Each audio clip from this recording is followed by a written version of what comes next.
नमस्कार दोस्तों, मेरे YouTube channel history by Sandeep sir में आपका स्वागत है। वैसे चैनल का नाम तो है हिस्ट्री बाय M&S सर, यानी आपको इसके अंदर हिस्ट्री पढ़ाएंगे दो, एक तो मैं पढ़ाऊंगा, एक मूलजी सर पढ़ाएंगे। राजस्थान के संदर्भ में जितना भी चैप्टर है या जितने भी टॉपिक है वो सारे मूलजी करवाएंगे, चाहे वो लोक देवता के हो चाहे वो इतिहास के हो, सारे के सारे मूलजी करवाएंगे। और इंडिया के संबंध में जितने भी टॉपिक है वो मैं करवाऊँगा। देखो, मैंने जो सबसे पहले टॉपिक उठाया है वो उठाया है बाबर का। किसका उठाया है? बाबर का। बाबर का टॉपिक उठाने से पहले इस टॉपिक को बुक्स के अंदर या फिर गाइडों के अंदर किस नाम से जाना जाता है, तो बहुत सारे नाम आते हैं। मैंने इस टॉपिक को नाम दिया है मुगल और भारत। मुगल और भारत। देखो, मुगल और भारत का अर्थ है कि मुगलों का आगमन भारत में कैसे हुआ था, सबसे पहला व्यक्ति कौन था जिसने भारत पर मुगल सत्ता को स्थापित किया था। चलो हम इसकी चर्चा करेंगे, लेकिन जो आज की क्लास रहेगी वो रहेगी बाबर और बाबर के पिता से लेकर के भारत तक सबसे पहले मुगल कौन आया था, अर्थात बाबर का भारत तक आगमन, यानी 1526 पानीपत के युद्ध तक की क्लास रहेगी। वो आज की क्लास में रहेगी। 20-25 मिनट, आधे घंटे या फिर जो 45 मिनट की 1 घंटे की क्लास है वो इसके अंदर रहेगी। तो हम बात करते हैं बाबर और भारत की। तो बाबर और भारत की बात करने से पहले हम थोड़ी बात कर लेते हैं मुगलों की। किसकी बात कर लेते हैं? मुगलों की। तो देखो, बाबर को याद करने से पहले थोड़ा बहुत इसका राशन कार्ड है वो देख लेते हैं, यानी इसका जीवन परिचय देख लेते हैं। तो बाबर का जीवन परिचय,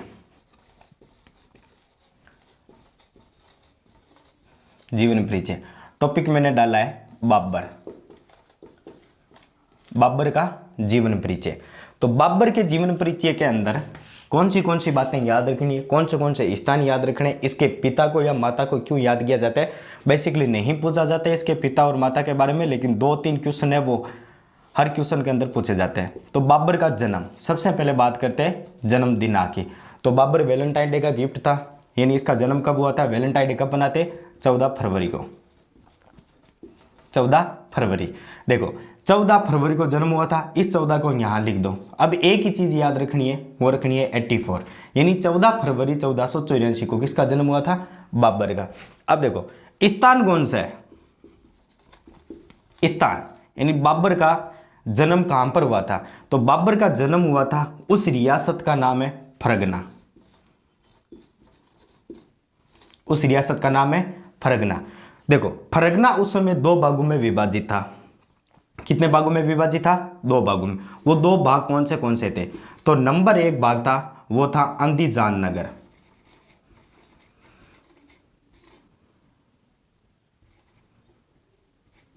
अंदीजान नगर। नंबर 2 जो भाग था वो भाग था ट्रांसअक्जियाना। ट्रांसअक्जियाना। मैंने ये 2 भाग क्यों बताए? तो बहुत बार जो बड़े कंपटीशन के पेपर होते हैं उनमें पूछा जाता है कि जब बाबर का जन्म हुआ था उस समय फरगना कितने भागों में विभाजित था? तो उस समय फरगना था 2 भागों में विभाजित। नंबर 1 अंदीजान नगर और दूसरा ट्रांसअक्जियाना। ट्रांसअक्जियाना को याद नहीं रखना है, आपको केवल इतना याद रखना है कि इस अंदीजान नगर के अंदर बाबर का जन्म हुआ था। किसका जन्म हुआ था? बाबर का जन्म, नंबर 1। नंबर 2, बाबर का पूरा नाम क्या था? बाबर का पूरा नाम क्या था? तो बाबर का पूरा नाम था जहीरुद्दीन मोहम्मद बाबर।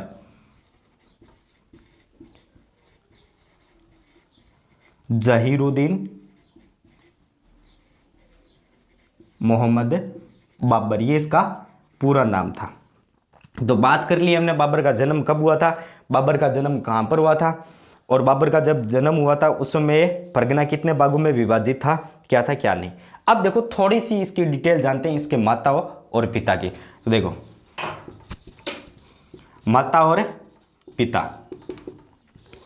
माता और पिता, इसके पिता का क्या नाम था, माता का क्या नाम था?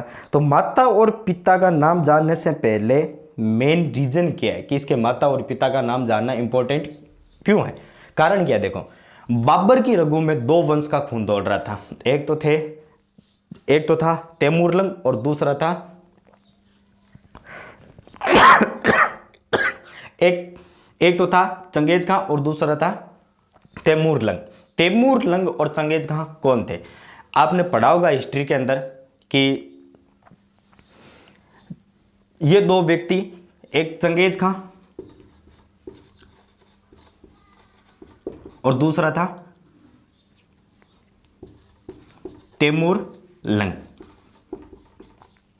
चंगेज खां और तैमूर लंग दो ऐसे व्यक्ति थे जिन्होंने भारत के अंदर लूट मचाई थी और लूट मचाते वक्त पूरे के पूरे भारत को रौंदा था। अर्थात भारत पर सबसे ज़्यादा भयंकर आक्रमण इन दो महायोद्धा ने किया था, इसीलिए इनको याद किया जाता है। अब इसको याद क्यों किया जाता है? तो आपको पता है कि इसके पिता का नाम था मिर्जा उमर शेख। मिर्जा उमर शेख, मिर्जा उमर शेख। मिर्जा उमर शेख की रगों में किसका खून दौड़ता था? तो मिर्जा उमर शेख की रगों में खून दौड़ता था, वो दौड़ता था तैमूर लंग का। किसका? तैमूर लंग का। अर्थात मिर्जा उमर शेख तैमूर लंग की चौथी पीढ़ी थी। कौन सी पीढ़ी थी? चौथी पीढ़ी, यानी कौन सा वंश था? चौथा वंश है। अब उसकी मां का क्या नाम है? इसकी मां का नाम है करतुल बेगम। क्या नाम है? करतुल बेगम। इस करतुल बेगम, इसका पूरा नाम आता है करतुल निगार बेगम। एक ही बात है, करतुल बेगम। इस करतुल बेगम की रगों में किसका खून दौड़ रहा था? चंगेज खां। ये चंगेज खां की 13वीं वंशज थी। कौन सी वंशज थी? चंगेज खां की 13वीं वंशज। यहां पर मैंने बताया आपको कि मिर्जा उमर शेख है वो तैमूर लंग की चौथी पीढ़ी थी और करतुल बेगम है वो चंगेज खां की 13वीं पीढ़ी थी। तो इसका तात्पर्य क्या है? बहुत से कंपटीशन में पूछा जाता है कि बाबर चंगेज खां के कौन सा वंशज था और तैमूर लंग का कौन सा वंशज था। तो चलो मैं इसको थोड़ा बहुत सही लिख के दे देता हूं।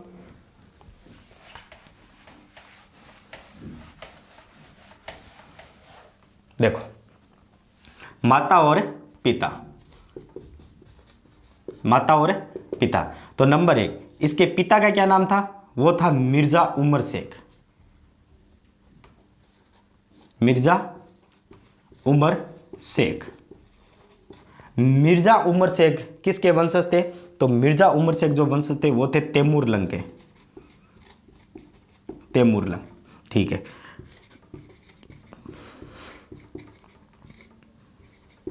और इसकी माता करतुल बेगम किसकी वंशज थी? वो थी चंगेज खां की। किसकी थी? चंगेज खां की। देखो, मिर्जा उमर शेख चौथी पीढ़ी थी और करतुल बेगम किसकी? चंगेज खां की कौन सी पीढ़ी थी? 13वीं पीढ़ी थी।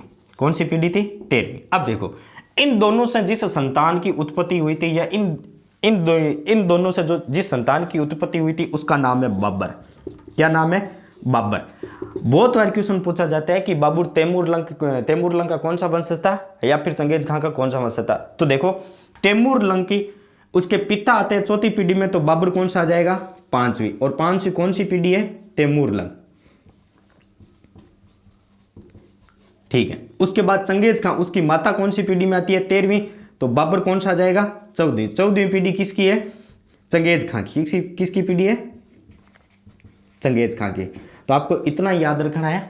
तो चलो, बाबर का जन्म हुआ था 14 फरवरी 1484, यानी वैलेंटाइन डे का गिफ्ट था। याद रखने के लिए 14 फरवरी को जन्म हुआ था, तो 14 आप आगे लगा दो, उसके बाद 84, यानी 14 फरवरी 1484। नंबर 2, स्थान कौन सा था? फरगना। और फरगना वर्तमान में कहां पर पड़ता है? तो जो तुर्की देश पड़ता है उस तुर्की देशों के अंदर ही कौन सी रियासत आती है? फरगना वर्तमान के अंदर। अब देखो, स्थान उस समय फरगना कितने भागों में विभाजित था? 2 भागों में। कौन से? एक तो अंदीजान नगर, जहां पर किसका जन्म हुआ था? बाबर का। नंबर 2, दूसरा कौन सा? ट्रांस अग्जियाना। आपको याद नहीं रखना है ट्रांस अग्जियाना के अंदर क्या हुआ था, लेकिन नाम याद रख लेंगे कि फरगना के 2 भाग थे। एक तो था अंदीजान नगर और दूसरा ट्रांस अग्जियाना। अब देखो, बाबर का पूरा नाम क्या था? बाबर का पूरा नाम था जहीरुद्दीन मोहम्मद बाबर। अब इसके माता और पिता की बात करते हैं, तो पिता का नाम था मिर्जा उमर शेख जो तैमूर लंग की चौथी पीढ़ी थी। उसके बाद आता है करतुल बेगम, उसकी माता का नाम था। तो करतुल बेगम कौन सी पीढ़ी आती है? चंगेज खां की 13वीं पीढ़ी। अर्थात बाबर तैमूर लंग की 5वीं पीढ़ी और चंगेज खां की 14वीं पीढ़ी।